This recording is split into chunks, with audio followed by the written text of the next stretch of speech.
খাঁটি মুসলমান, ভেজাল মুসলমান। এই জন্য কিয়ামত পর্যন্ত হবে যে ইব্রাহিম আলাইহিস সালাম খাঁটি মুসলমান, এই জন্য বলে দিছে। আর আপনারা মনে করেন হুজুর ভেজাল মুসলমানের প্রতি এত আপনার রাগ কেন, রাগ কেন? থাকবো না মানে কোরআন পড়ছি তাই রাগ আমি? আপনি নিজেই দেখেন, কোরআন খুলে দেখেন, এই যে প্রথম খুলবেন 5টি আয়াত পাবেন মুত্তাকিনদেরকে নিয়া, 2টা আয়াত পাবেন কাফেরদেরকে নিয়া। এরপর আপনি নিজেই দেখেন 13টি আয়াত পাবেন আপনি মুনাফিকদেরকে নিয়া। তাহলে আপনি নিজেই চিন্তা করেন, কাফের বোঝাতে মাত্র 2 আয়াত লাগে, মুনাফিক বোঝাতে 13টা আয়াত লাগে। এতেই তো প্রমাণ হয় কাফেরের চাইতেও মুনাফিক হলো বেশি মারাত্মক। আওয়াজ করে চিৎকার দিয়ে বীরের মতো কন্যা, কথা ঠিক কিনা? এগুলো আমি নিজে দেখতেছি, আমি কি বন্ধ রাখবো নাকি? কাফেরের নামে সূরা আছে কোরআনে, আপনারা নিজেরাও পারেন, সবাই পারেন। কুল ইয়া আইয়ুহাল কাফিরুন লা আ'বুদু মা তা'বুদুন। নিজে একটু দেখেন তো, মাত্র 3 লাইনের সূরা। এই যে আমি আপনাদের সামনে বের করলাম, নিজে গনে দেখবেন, আমি এগুলো ভালো করে গনেছি। এই যে আমার সামনে বের হয়ে গেল 1 লাইন, আর পরের পৃষ্ঠারও 2 লাইন, মাত্র 3 লাইন। আর মুনাফিকের নামে সূরা আপনি খুঁজেন 28 নাম্বার পারাতে 3 লাইন নয়, 6 লাইন নয়, 9 লাইন নয়, 12 লাইন নয়, 15 লাইন নয়, বিশাল একটা সূরা মুনাফিকের নামে সূরা নাজিল করলো। আপনি এবার আরো প্রশ্ন করেন, আল্লাহ জাহান্নামে তো ইবলিসও যাবে, জাহান্নামে তো আবু জাহেল উতবা এগুলো সবগুলো শয়তান যাবে। আর আমি একটু দোয়া করতেছি, আল্লাহ আমাকে শেখ হাসিনা যেন একটু জায়গা মতো যায়।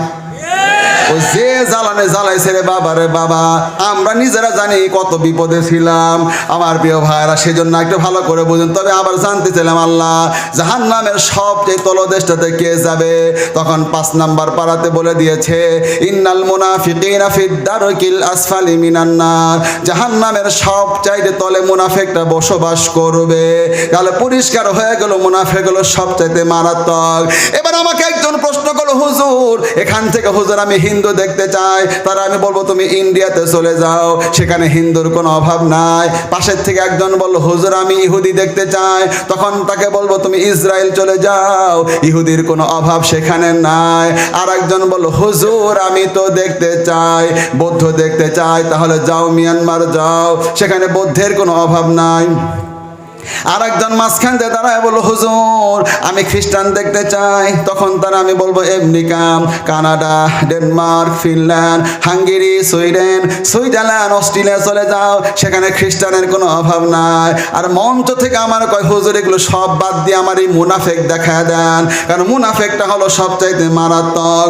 মুনাফিক যদি আমাকে দেখাতে হয়, হিন্দুর মাঝে পাঠালে আমি মুনাফিক দেখাতে পারবো না, খ্রিস্টানের মাঝে না, আমার প্রিয় ভাইরা, ইহুদির মাঝে না, বৌদ্ধের মাঝে না। তখন তাকে আমাকে বলতে হবে সৌদি আরবে চলে যাও, কাতারে চলে যাও, কুয়েতে চলে যাও, ইরানে চলে যাও, পাকিস্তানে চলে যাও, বাংলাদেশে চলে যাও। এক কথায় মুসলমান রয়েছে যেখানে, মুনাফিকটাও রয়েছে সেখানে। আওয়াজ করে জোরে জোরে কবে হবে, কথা ঠিক কিনা? তাহলে এবার আসেন আমার প্রিয় ভাইরা, এখনই মুসলমান দেখায় দেই, পাশের মুনাফিকগুলি সবগুলো একেবারে আমি চিহ্নিত করে দেই। একেবারে বাংলাদেশ এখন সব ধরা পড়ে যাবে ইনশাআল্লাহ। কালকে বলবেন না না আব্দুল্লাহ সাহেব এসে তো ভালো মেসেজ দিতে খারাপ মেসেজ দেয় নাই, কারণ আগামীতে ভোটের সময় আসতে এখন ভালো মুনাফিকও দেখা দরকার, আর মুমিনগুলো ভালো করে চিনা দরকার। এই যে আমার সামনে 1 নাম্বার পারা 19 নাম্বার পৃষ্ঠাতে বের হয়ে গেল। দেখে এটা পরিষ্কার করলে একেবারে ক্লিয়ার হয়ে যাবে। 5 মিনিটের মধ্যে একেবারে দামি কথা বের হয়ে যাবে। যাবো সালাম টালাম দিয়া সবাই আমরা চলে যাব, আমার মন আজকে শান্তি হয়ে যাবে। আসেন আয়াতখানা একেবারে সবাইকে নিয়ে পড়ি। إذ قال له ربه أسلم قال أسلمت لرب العالمين।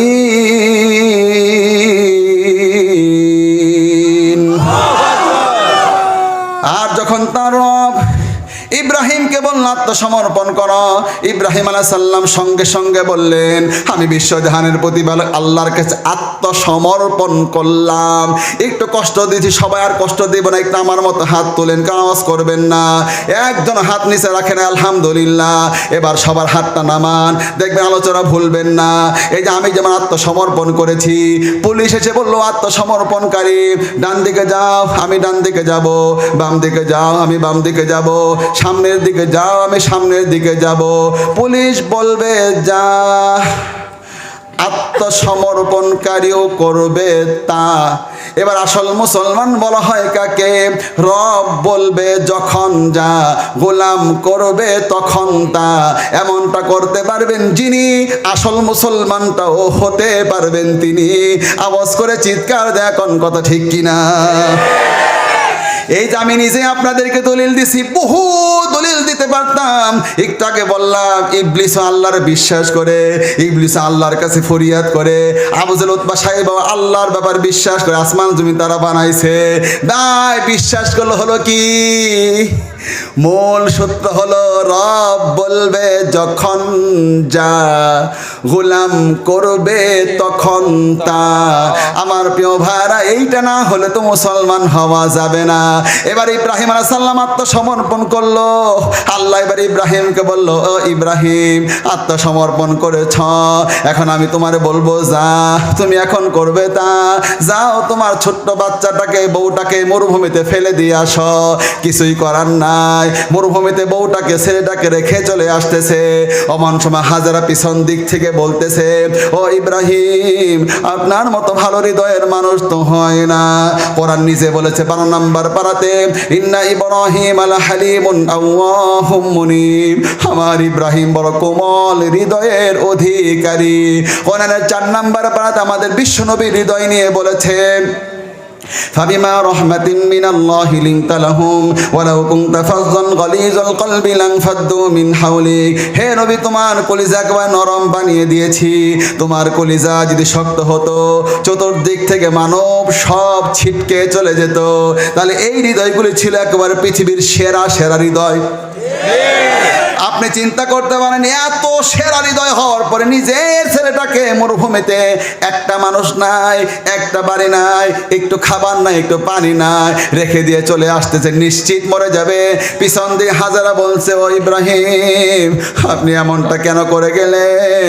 একটু কি আপনি আমারে বলবেন, আপনি আমাকে বলবেন? ইব্রাহিম আলাইহিস সালাম নিজে কান্না করতেছে, মুখ দিয়া কোনো কথা বলতে পারতেছে না, পাটানো চলতেছে না। হযরত ইব্রাহিম শক্ত হয়ে সামনে অগ্রসর হচ্ছে, একটু সাহস করে শক্তি নিয়ে হাতটা উঁচু করে তুলে ধরেছে, আর দেখাচ্ছে, ও হাজেরা, 7 আকাশের উপর থেকে হুকুম এসেছে যা, গোলাম ইব্রাহিম সঙ্গে সঙ্গে মান্য করছে তা। আমার তো কিছুই করার নাই, কারণ আমি মুসলমান হয়ে আত্মসমর্পণ করেছি।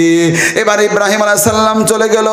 দিনের পরে দিন চলে যাচ্ছে, সপ্তাহের পরে সপ্তাহ শেষ হয়ে যাচ্ছে, বছর পরে বছর যখন শেষ হয়ে গেল, আল্লাহ পাক এবার বলল, ও ইব্রাহিম, যাও, তোমার বউ আর ছেলেটাকে মারি নাই। ভালো করে বুঝবেন, বিকেল বেলা আসলো, রাতের বেলা ঘুম পারলো, স্বপ্নের মধ্যে বলে দিল ছেলে জবে করে দেয়া লাগবে। কিছুই করার নাই, সকালবেলা ডেকে উপেন ছেলেকে বলতেছে, একেবারে ডাইরেক্ট বলতেছে, ইয়া বুনাইয়া ইন্নী আরা ফিল মানামি আন্নী আযবাহুকা ফানজুর মাযা তারা। হে কলিজার টুকরা সন্তান, আমি দেখলাম তোমাকে আমি জবে করতেছি, তোমার মতামত কি? আমার রব বলেছে যা, আমি করব তা। আমার রব বলেছে যা, আমি করব তা। আমি জবে করতে চাই তোমাকে, তুমি বলো। এবার ছেলে উত্তর দিচ্ছে। ছেলে তো হয় 2 রকমের, একটা হয় সুসন্তান আর একটা হয় কুসন্তান। দেখেন সুসন্তান কি সুন্দর করে উত্তরটা দেয়। আল্লাহর কাছে এত পছন্দ হলো, কোরআনের মধ্যে আল্লাহ নোট করে রাখলো, যাতে করে কিয়ামত পর্যন্ত সুসন্তানরা তৈরি হতে পারে। ও বাংলাদেশের যুবকরা, এরকম সুসন্তান হওয়ার সুযোগ আপনারও আছে। এই আয়াতটা ভালো করে শুনুন, আর হৃদয়কে এমন করে তৈরি করুন। ইয়া আবাতি ফাআল মা তুমারু সাতাজিদুনি ইনশাআল্লাহু মিনাস সাবিরিন। হে কলিজার টুকরা বাবা, সত্যি যদি এটা আল্লাহর হুকুম হয়, তাহলে পরে আপনি আপনার কাজ করেন, আপনি আমাকে ধৈর্যশীল হিসাবে পেয়ে যাবেন। আপনি আপনার কাজ করেন, আপনি আমাকে ধৈর্যশীল হিসাবে পেয়ে যাবেন। নিজে আমি দেখালাম, ইবলিস আল্লাহর বিশ্বাস করেন, করলে হবে কি? রব যখন বলল তুই সেজদা দে, সেজদা দিল না, ঈমান আর টিকলো না। আর মুসলমান কাকে বলে? রব বলবে যখন যা, গোলামরা করবে তখন তা। কথা, এই জন্য ইতিহাস থেকে আমরা দেখতে পেয়েছি আল্লাহর হুকুম মানতে গিয়ে হযরত ইব্রাহিম আলাইহিস সালাম আগুনের মধ্যে ঝাঁপ দিয়েছে, আল্লাহর হুকুম মানতে গিয়ে হযরত মূসা আলাইহিস সালাম সমুদ্র পাড়ি দিয়েছে, আল্লাহর হুকুম মানতে গিয়ে আপনারা জানেন বিশ্বনবী পর্যন্ত দাঁতটা ফেলে দিয়েছে, আল্লাহর হুকুম মানতে গিয়ে নবীর চাচা আমির হামজা কলজাটা পর্যন্ত বিসর্জন দিয়ে দিয়েছে, আল্লাহর হুকুম মানতে গিয়ে নবীর নাতি ইমাম হুসাইন রাদিয়াল্লাহু তাআলা আনহু কল্লাটা পর্যন্ত ফেলে দিয়েছে। আপনারা সবাই জানেন দেহটা এক প্রান্তে পড়ে আছে, 10টা ঘোড়া পাড়াতে পাড়াতে টোটাল দেহের গোশতগুলি ছিন্ন ভিন্ন করে দিয়েছে। এরপরে একজন আল্লাহর বান্দাকে আপনি দেখাতে পারবেন না। তাহলে আমি আপনাদেরকে কি বললাম, 1.5 ঘন্টা আজকে বক্তব্য আমি আপনাদের কাছে করলাম, আমি বিশাল সময় ধরে আপনাদেরকে দেখালাম রব বড়, রবের পরীক্ষা বড়, পুরস্কারটা বিশাল বড় বিশাল বড়। এক একজন জান্নাতে সামনে অগ্রসর হবে, তাকে আগুন ধমায় রাখতে পারবে না, সমুদ্র তাকে ভয় দেখাতে পারবে না, পাহাড় তার কাছে বড় মনে হবে না, জেল জরিমানা তার কাছে বিরাট মনে হবে না।